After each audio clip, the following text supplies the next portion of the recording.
This is the 2027 BYD Dolphin G, and its badge hides a trick pricier plugins cannot match. Because this electric hatchback quietly grew a petrol engine, and it now covers 105 kilometers on battery, then 1,000 more on one tank. So subscribe, because the cleverest thing here is not the range, it is how little it asks. Side on, it looks wider and planted, a sportier take on the Dolphin. At the back, a full-width light bar stretches across a tidy, grown-up tail that finally looks upmarket. Neat chrome touches lift it past cheap import territory. Those alloys in the black contrast roof come on the higher trims, and they hide the clever part underneath. Under the floor lies BYD's own Blade battery, the flat lithium iron phosphate pack that made the brand famous for safety. A front motor worth 163 horsepower means, around town, it drives purely as an EV. Only when the battery runs low does the small 1.5-liter petrol engine wake up and quietly take over. Together they muster 212 horsepower, enough for 0 to 100 in 8.3 seconds. But outright pace was never the point, range without anxiety was, and that is where the maths turn strange. You charge it at home, then refuel it anywhere. Slim headlights wrap into that bar for a genuinely modern face. And here is the rival it quietly embarrasses, the Volkswagen Golf eHybrid, which asks nearly €10,000 more for a similar promise. The Golf charges faster, but the BYD undercuts it dramatically.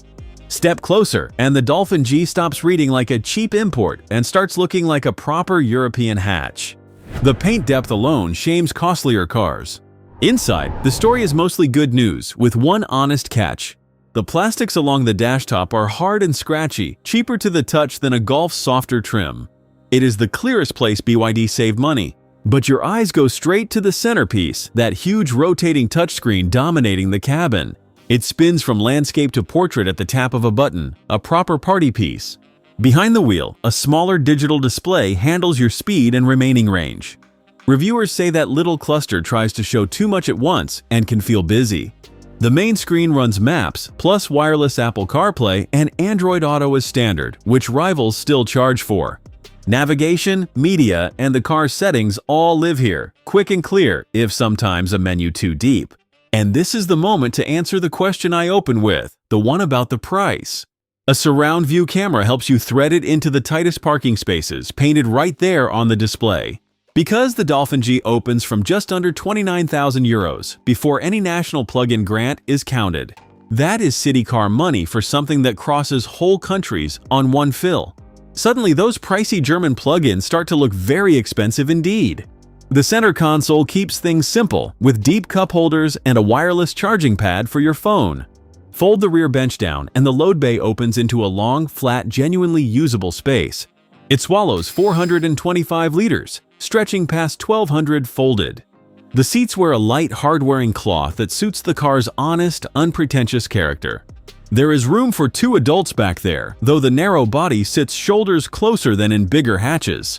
This was always a Super Mini underneath, so read the rear as space for children and the occasional grown-up. Rear air vents still keep those passengers cool. Small touches that cheaper rivals quietly skip. It all feels built to last, if not to pamper. The wide tailgate makes daily loading easy. So the Dolphin G is not the roomiest nor the smoothest first drive's flag, a slightly gritty, low-speed ride. Cross-shop the Golf eHybrid, and if pure electric tempts you, the full electric Dolphin review is playing next.